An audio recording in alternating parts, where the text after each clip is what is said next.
a LitHub Radio podcast.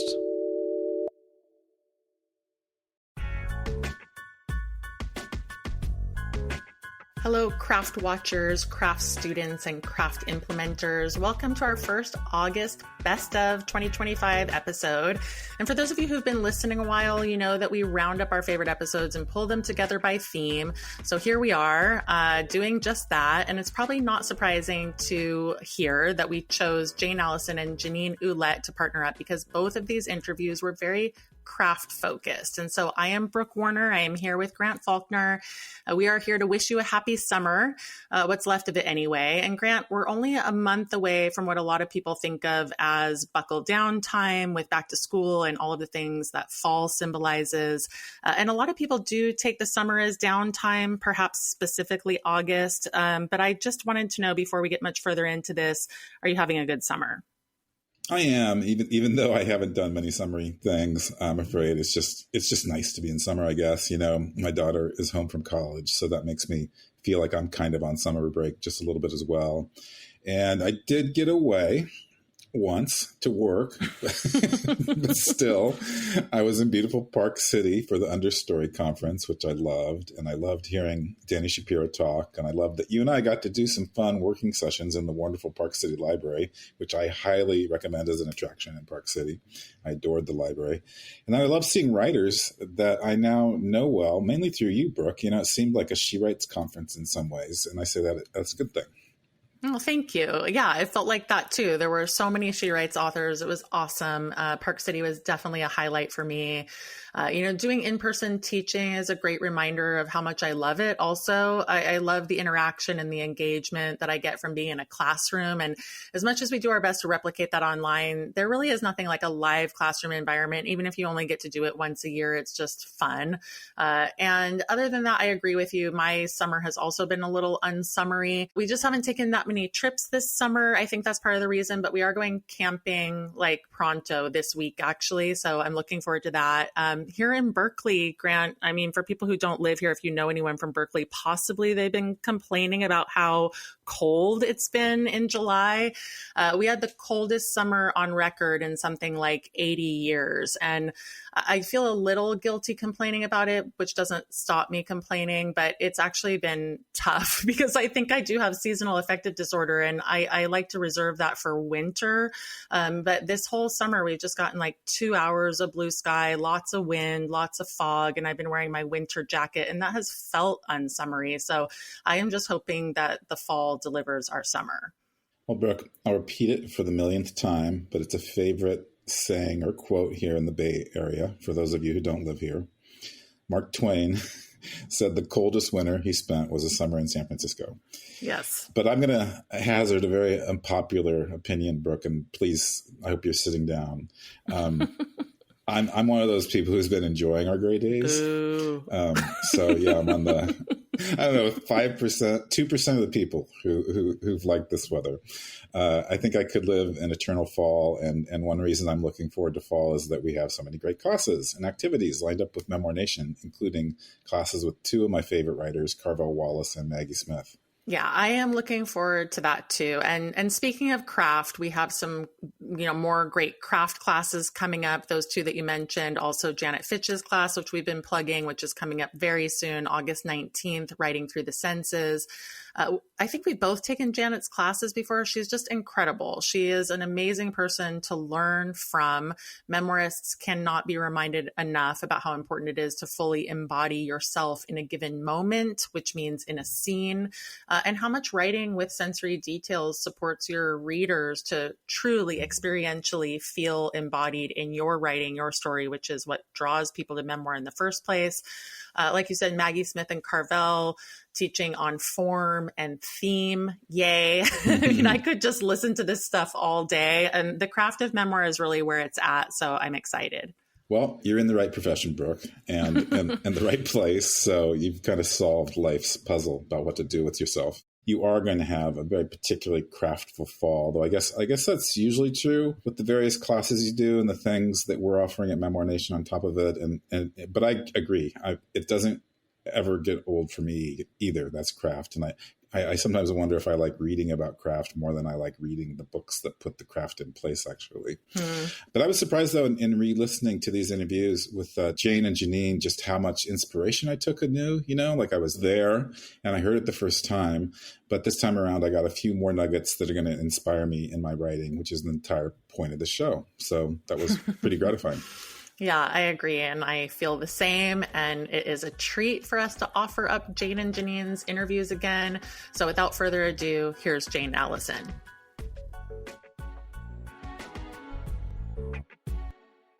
We're so pleased to have Jane Allison with us today. Jane is the author of 4 novels, The Love Artist, The Marriage of the Sea, Natives and Exotics, and 9 Island, and the memoir, The Sisters Antipodes, about growing up in a family in which parents traded partners. Her other books are Change Me, translations of Ovid's Stories of Sexual Transformation, and Meander, Spiral, Explode, about the craft and theory of writing. Her newest novel, Villa E, about the collision of architects Eileen and Le Corbusier, is just out on Norton Live Right, and she's a professor of creative writing at the University of Virginia and divides her time between Charlottesville and the Hudson Valley. Welcome, Jane. Thank you so much. I'm really happy to be here. You write across genres, and mainly you're a novelist, but I want to start with a question about your craft and writing theory book, Meander, Spiral, Explode, because it does take a particular kind of writer to buckle down and write a book like this one. But you're also a creative writing teacher, so you spend time with words as a writer and as a teacher. So what made you want to write Meander, Spiral, Explode, and who did you imagine its audience would be? I think, to be honest, the real reason I began to write it was having been a teacher for a number of years. I kind of woke up one night and thought, you know what? I have little lectures and seminars in my head that I use all the time. And I could form them into a book, which would be really useful for me and super enjoyable.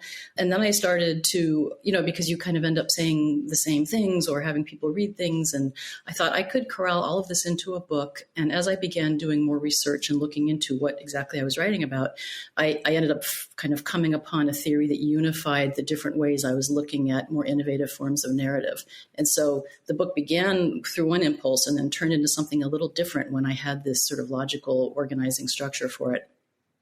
Well, Jane, before you came on, Brooke and I were talking about our mutual love for thinking about structure and form, and your book, Meander, Spiral, Explode, certainly covers these topics and more in a really lyrical way, I think. And I love how it's about the forms and the shapes our stories take, but I was also showing how important, at least for me, intuition is to my writing process. So we're putting words around the both and of being in the flow of intuition and the value of immersing yourself in craft, or in the case of your book, these ideas around shape and form.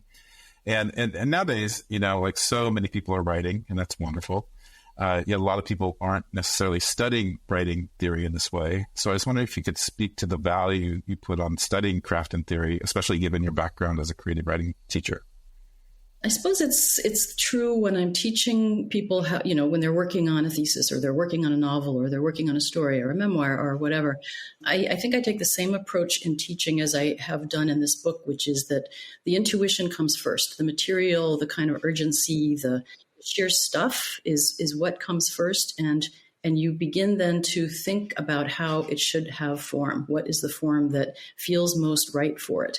And that's one of the reasons that I did write Meander Spiral, was because I was really exasperated with having super smart students walk through my classrooms always talking about the dramatic arc and how they had to have some sort of a situation where there was conflict and then there was climax and then there was resolution. And I thought, why do you saddle yourself with this single form, when what you're bringing to your writing is something that might have a completely different shape if you followed feeling and intuition more than some sort of prescription that you might get in looking up how to write a story or a novel or a memoir.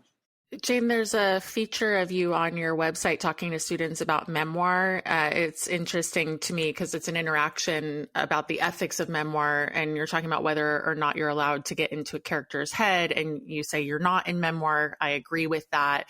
But I'm curious because you've written one memoir and your 5th novel just came out. So because I'm a memoir teacher, I'm coming in at the memoir angle. How was the experience of writing a memoir for you? And what would you say was your biggest challenge posed by the genre? let's see, what's interesting about, well, you maybe have had a similar experience, and I'm sure a lot of the listeners here have done, which is you start out, or I certainly started out, not writing a memoir, but pretending that I was writing fiction and basically writing the story of my family and my life, and having to change all kinds of details in order to be safe, for one thing, and also to make it seem more believable. Because in my case, two sets of parents traded partners, and I ended up with these two symmetrical families, and it was just not believable as fiction. And so it took me quite a long time, and I wrote several other books before I could come back to it as memoir and say, I need to go deeply into the truth then.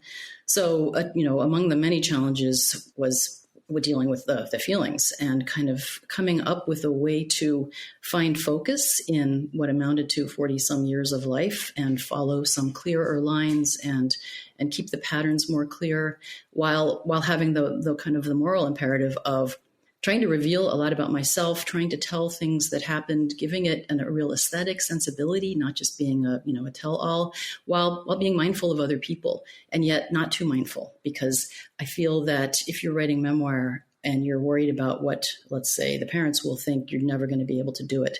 So having to just surrender certain inhibitions and anxieties while kind of doubling down into a commitment to what felt most truthful, so that I could tell a story about something that had been fairly painful and make it ideally something beautiful, an aesthetic object that other people could appreciate. Jane, I want to talk about your fiction a little bit.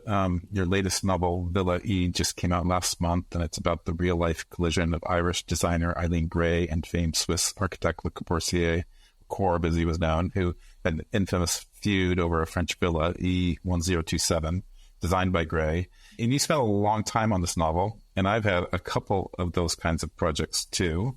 So I'm curious about what it was about this story that captivated your imagination, and what was it about this novel that took you so many years to write?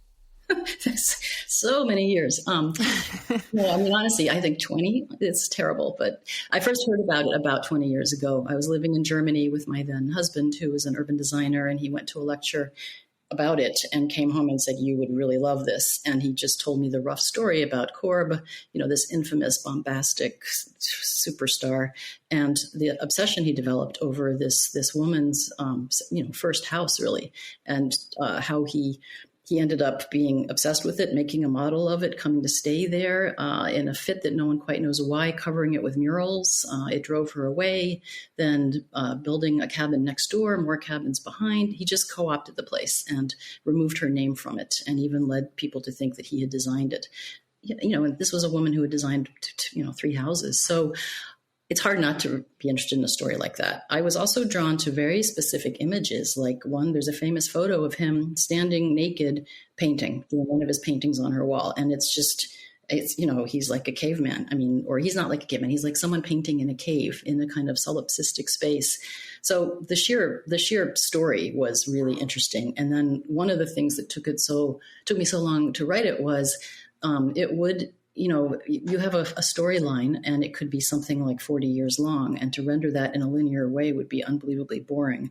And so I wanted to figure out how to focus on the most interesting to me aspect of the story, which was the final aftermath. So what happens at the end of their lives when he has never reckoned with what he's done, and she's never quite gotten over it. So it took a long time to reach that point, and I had to write a couple other books in the meantime, and one of them was Meander Spiral. And I realized I could sort of take my own lesson and work with a spiraling shape when I rewrote this kind of unwieldy many-page manuscript, because both characters are during this 1 week remembering what happened and kind of spiraling into the memory of it down to the core of what happened between them.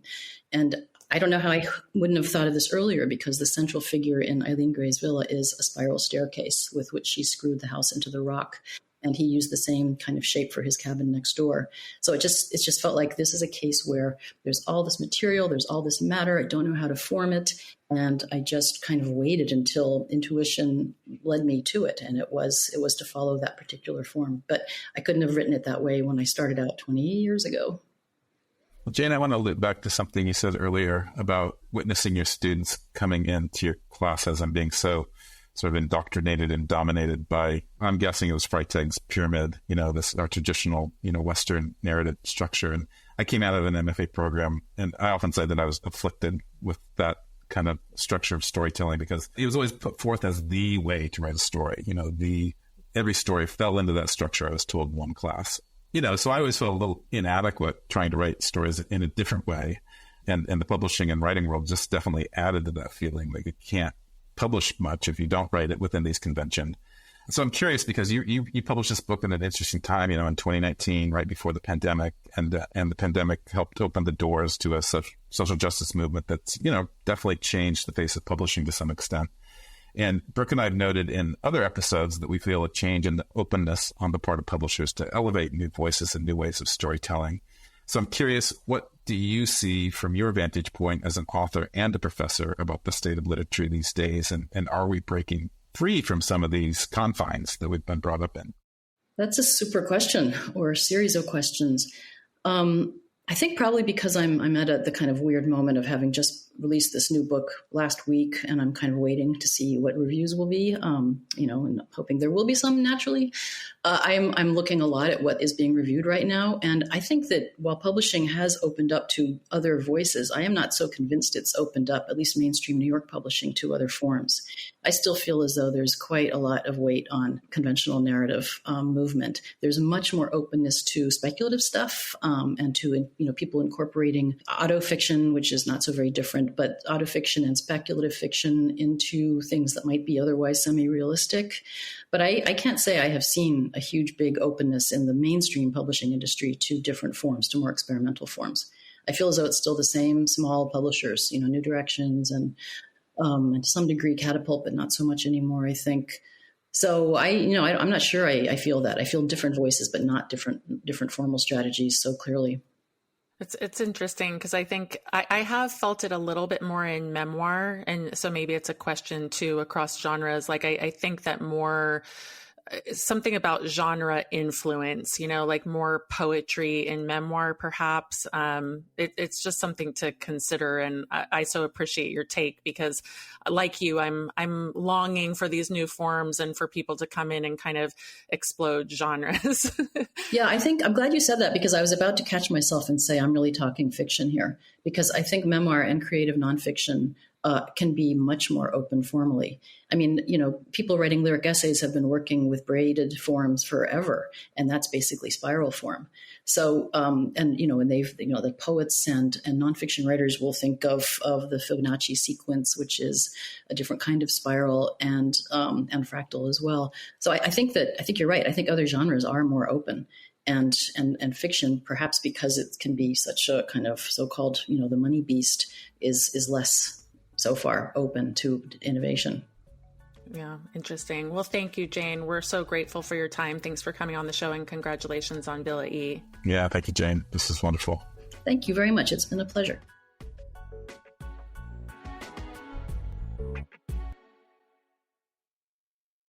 Brooke, I need to confess something. When Janet Fitch was a guest on Right Minded, I was just blown away by her.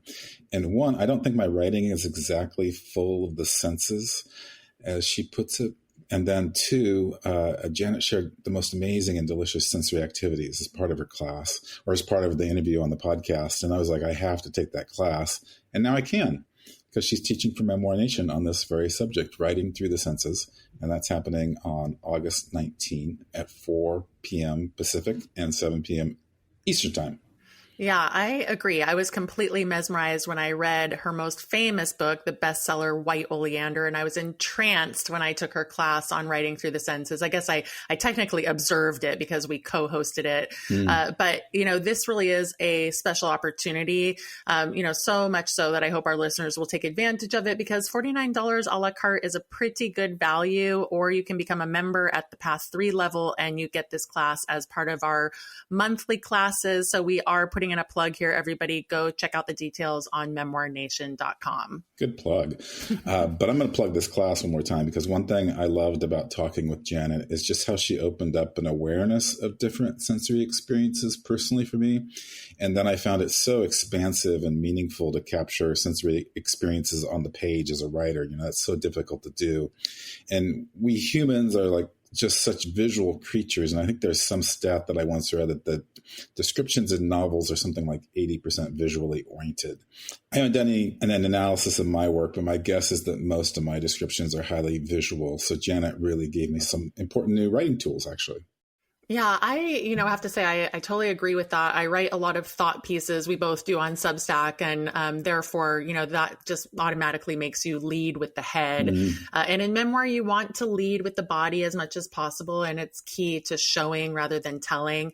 And so Janet's lessons are always particularly relevant to me. And I can see in places in my own creative work where I absolutely need to bump up the sensory details. It is not far-fetched to say that Janet's class has also made me more attuned to the world around me in a wonderful way. I mean, when I stop and think about it, I can pause, think about objects that I'm seeing, smells that I'm smelling. If you start to really think about your world in a sensory way, it will just open up so much to you. And that's why I'm particularly excited about this class for writers to start to just notice these things in their world, feeling things, smelling things, considering things as they're writing. Yeah, that was my reaction as well. And it's just so good to pause and notice and deepen one's presence in the world as a writer, and bringing the sensory, I think, more into our lives is just a wonderful way to do that. So once again, I want to remind listeners that Janet's class is happening. It's $49 if you sign up for it a la carte, but then the better value is to sign up for our $299 package, path number 3, because you get a class a month, plus weekly accountability sessions, plus our weekly newsletter, plus a whole lot more. So check out the details on memoirnation.com. And once again, Janet's class is happening August 19 at 4 p.m. Pacific, 7 p.m. Eastern. So come with all 5 of your senses, if not more. And now, Jeannine Ouellette. We are rejoined today by Jeannine Ouellette, who has been on the show before. Jeannine is the author of the best-selling Substack Writing in the Dark, which is a creative community of almost 15,000 people. Her lyric memoir, The Part That Burns, was a 2021 Kirkus Best Indie Book and finalist for the Next Generation Indie Book Award in Women's Literature. She's also had essays and short fiction appear widely in anthologies and journals, including North American Review, Los Angeles Review of Books, and others. She holds an MFA in fiction from Vermont College of the Fine Arts and teaches writing at the Minnesota Prison Writing Workshop and the University of Minnesota. Jeannine, welcome back. Thank you so much. I'm so excited to be here again. Thank you for having me. Yeah, and we're going to branch into some different topics because it's been a while. And I want to launch the conversation today with a question about exteriority, because you teach this concept. You say that you put an emphasis on exteriority. So what does that mean, and why do you emphasize it? I've been writing and editing for a very long time and teaching writing. So I have a lot of writing come across my desk, and too much of it, probably the vast majority, relies on what I think of as abstractions, this kind of internal reflection that isn't grounded in the external world that we all share. So, and I really need that. I need that clear-eyed, truthful observation of the outside world. And what I find, and that's what I mean by exteriority, is this, these physical details that we can all recognize as the world that we live in. And what I find, and I think this is grounded in poetry, but when strung together on purpose, when carefully and truthfully observed, these details, these exterior details, often point to a deeper meaning. And this is something that the reader can discover on their own without having it explained. They also, exterior details, create what I think of as true organic metaphors that feel very different from metaphors that we construct out of language, which can feel false and overstretched. So, yeah, I think that for me, that's what it really means to show, not tell, is to learn how to see and use these external details.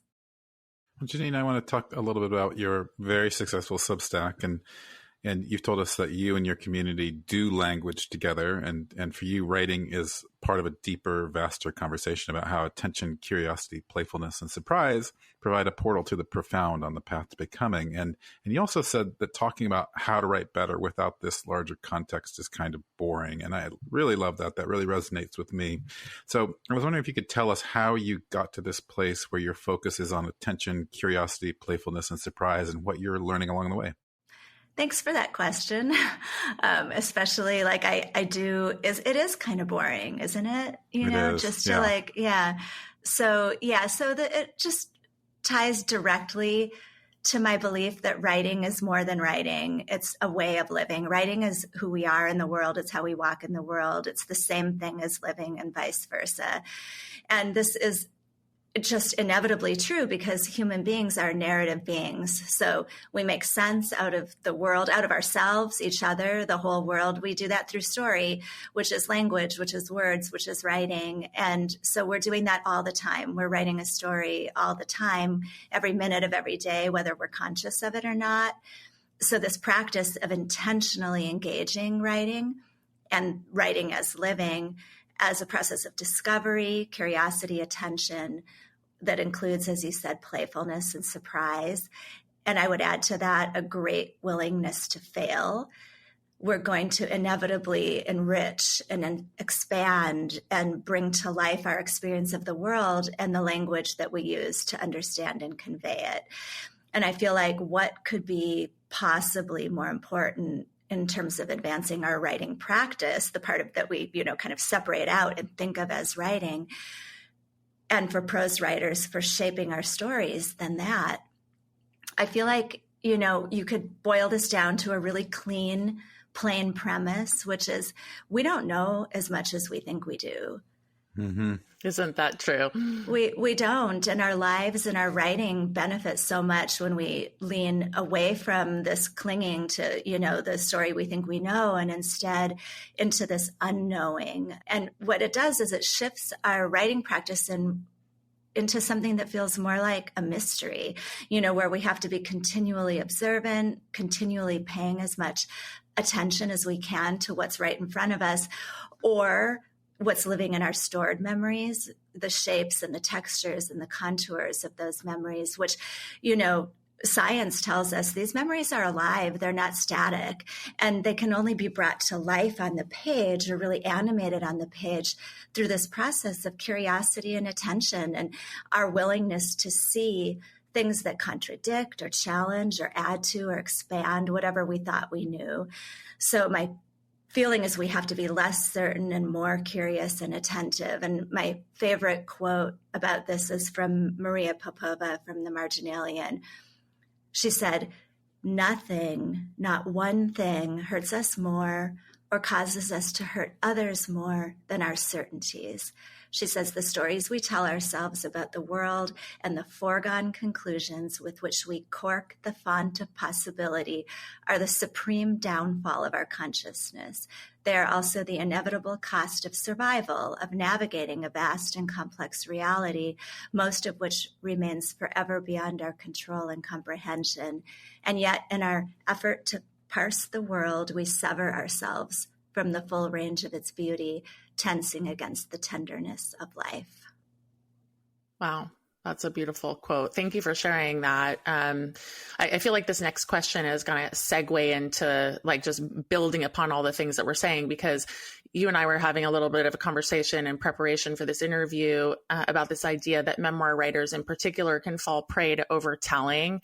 These methods that you teach are actually quite a powerful antidote to that tendency, which is great. But I thought we could talk more about how and why that's so, because I think all these things about like being more curious and leaning into what you don't know will help writers so much to mine more deeply. But first, people have to see or understand that they're overtelling, and there's just a lot of discernment to be learned in that. So could you talk a bit more about how your methods are breaking through, maybe with a student anecdote or, just something more broadly that you're doing, with your Substack community? Well, first I want to say that I think the key to this is what you said about having the discernment to actually know what is telling, what is overtelling.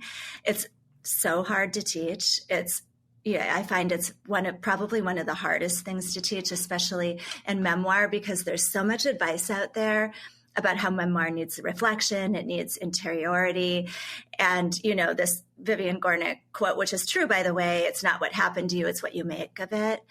But this advice gets really misunderstood and misapplied is what I see in the writing. And I'll give you an example from Writing in the Dark. Actually, this just happened like the day before yesterday. I'm teaching a scene intensive, and we're specifically working on what it means to write a scene, because that's another thing that gets thrown around. Oh, you should drop into scene. There should be more scene here. And I find that also writers really don't know exactly what that means. So anyway, we're focusing on this, and that inevitably involves a lot of exteriority. You've got to move a character through a specific span of time in a specific place, so very exterior. And one of my writers said that she felt embarrassed to discover that interiority is not, in fact, an asset to her writing style and voice. She said, when I learned about interiority, I thought, yeah, I do that. But now I'm reading these examples of scene development, and I see that we need to focus more on exteriority. And now I'm questioning, So any pointers? And before I could really even say that much in response to her, one of the other writers jumped in and said something I thought was really interesting and helpful, and also reflects, I think, the key thing that can shift a writer's discernment on this. She said she listens to the podcast, The Shit No One Tells You About Writing. And in some segments, they analyze query letters and first pages. And one of the speakers, a literary agent, is constantly saying writers need to give more interiority. She needs to know what people are feeling when they say things, the meaning behind the words. And this writer said that what she's come to learn through writing in the dark is that this isn't all about writing interiority as in thoughts and feelings and explaining, but instead that there are other ways to describe this meaning through using specific exterior detail that holds that meaning and carries the weight of meaning in a different way. And I think that's what works, is teaching writers how to convey that interiority that they're really hungry to bring to the page, and that they actually do need to bring to the page, but to do it through paying closer attention to the truth of exterior details. And one more thing I would add to that is that it's really important that it is the truth of exterior details, because I feel like that's another piece of really good, true writing advice, which is, oh, this needs more sensory detail, use the 5 senses. And so writers, and I mean this in no disrespect, but, tack on some sensory detail. Oh, okay, well, I'll put a smell in here, or, I'll put a sound in. And, that's not going to do it. Like, the sensory detail should matter. It should be integral and essential to the meaning of the story. And if you can accomplish that, you don't need a lot of explaining. You don't need a lot of, the kind of reflection that's, what I think and feel. It's obvious in the exterior details. I love this because it's fun to have a more craft-focused conversation. Like we don't do that often enough on the show. And so you're talking about this attention, and I so appreciate the student anecdote. But I'm curious if you could talk to us a little bit more about, like, how do you teach people to do this? If people are listening and they're wanting to incorporate more attention into their writing practice, what's one practice or tip that you might offer? Yeah, I have a really simple sensory practice that I actually think writers should practice every day. I think everybody should just do this every day. Just build it in, bake it into your habit life. I call it a daily sensory incantation. And so in order for it to work, you have to do it regularly, but you start by setting a timer for 5 minutes. And for the entirety of those 5 minutes, just record close, meticulous, external sensory observations of the outside world around you. The exterior space that you're in. It's better to use a notebook and a pencil. And just, if you need to get up and move around, you can go outside, be in the yard or the field, whatever space you're in, touch, smell things, or you can just sit still if it's like Minnesota in the middle of winter or whatever. You can do it differently on different days, but just try to keep writing until the timer goes off. And when you're writing, don't try to make sentences, and don't try to make a story. Like, just don't do that. Just write fragments like morning light on the carpet, or cat hair on the chair, or smell of coffee brewing, rain splattering on the window, whatever. And try to get to all 5 of the senses. Taste can be hard, but so then whatever, either do or don't.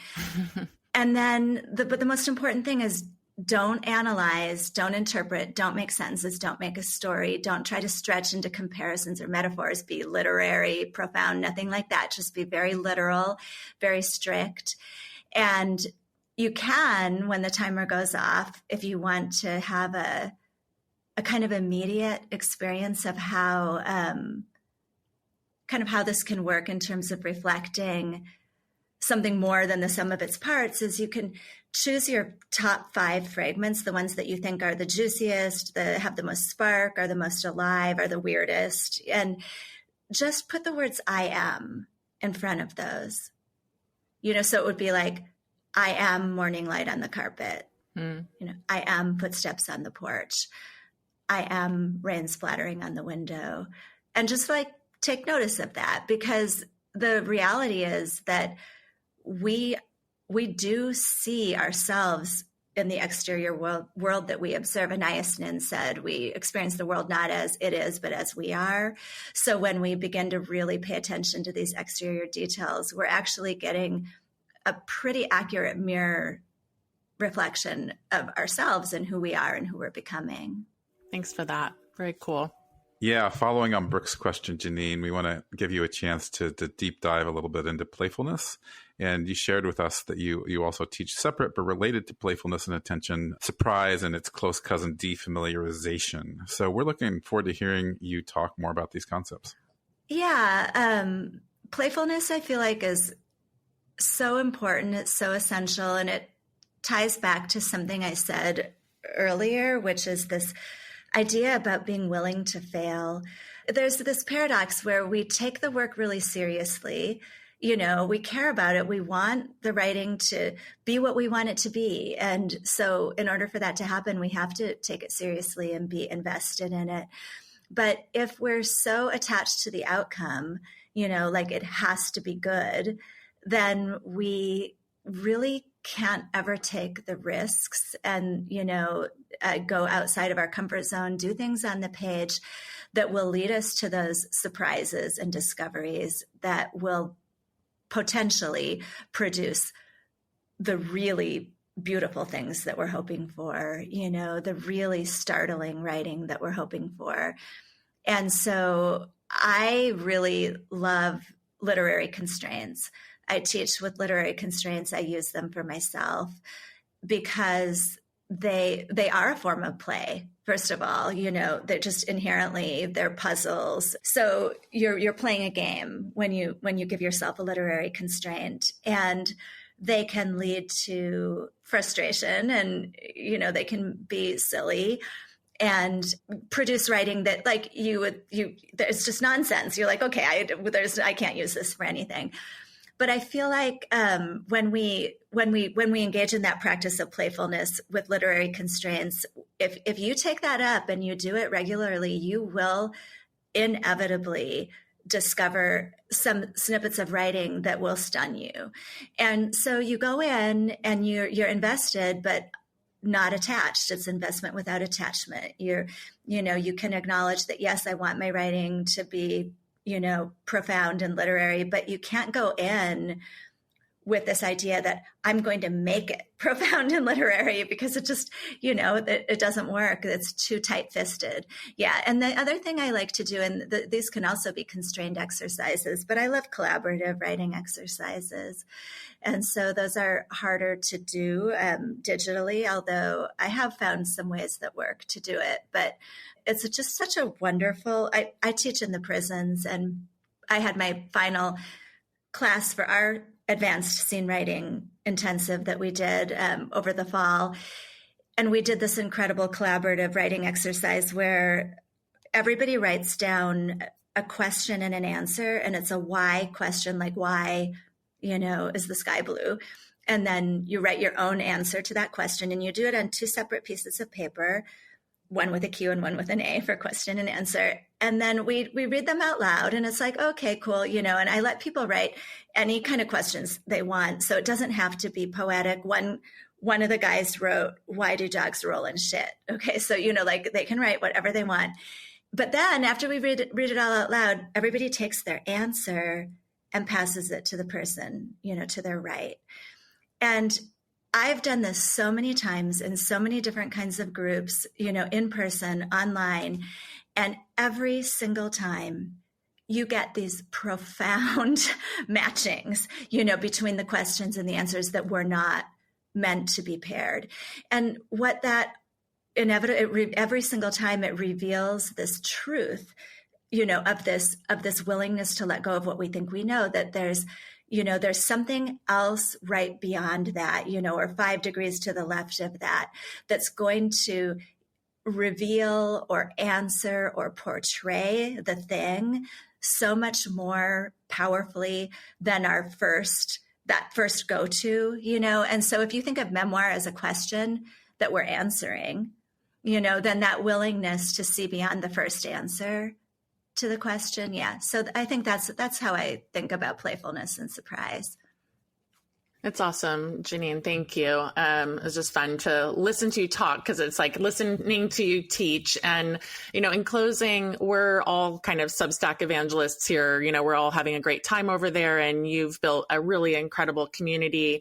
And so I was just curious if we could close on what are some tips that you have to best engage on the platform, or a practice or two that you've employed that, maybe our listeners could benefit from. Well, I got on Substack a little under 2 years ago, and I'm amazed by, I'm amazed by the community.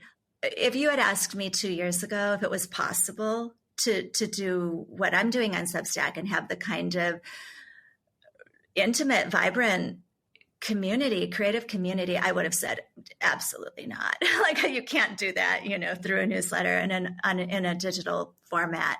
So it's been amazing. And I think that, in terms of tips, there's just so much opportunity in just interacting with the other writers and people on Substack. It's actually very user-friendly for interaction. And writers, we're talking to writers now, tend to be introverted and, not necessarily like the first to run to the front of the room, if you go to AWP and everyone's sitting in the back until they don't have to or whatever. But it actually makes a big difference to dip your toe in the water, put yourself out there, start interacting a little bit in the comments, or with the writers of the Substacks that you're reading. And it really definitely enriches the experience of it. Yeah, it's not a passive environment, I guess is what I'm trying to say. I mean, it can be. That's totally fine. You can just subscribe to some Substacks and read them, and there's a lot of value in that too. But there's a definite other level of that community and interactive aspect that is pretty inspiring. So yeah, I would say that it's for those who are wanting or willing to do that, to maybe push a little further than you would normally think, because I guess that's what ultimately for me, I have never considered myself like a joiner or, you know what I mean? Like I have not done that. It's taken me so long to participate in the literary community. I didn't, I'll have to think more about why that is. And maybe I didn't think that I was, welcome or like qualified or something. There's probably a lot of reasons I could unpack about why it took me so long. But I do wish it hadn't. There's a lot of things I think that I wouldn't change about the writing path that I've had, and all things lead to, the place where we are. But yeah, I think there's a lot to be said for participation. That's beautiful. I love that. And Grant and I always say that with community. I think it is very interesting that people can feel so alienated, and that sometimes that is a choice, right? A choice to step in, a choice to find something, a choice to be a part of something. So we certainly highly recommend your Substack and hope that all of our listeners will go join and check you out, and we'll make sure to put it in the show notes. So thanks for all the great work you're doing, Jeannine. Thanks so much, Jeannine. Thank you. Thank you so much. It's been always awesome to talk to you guys.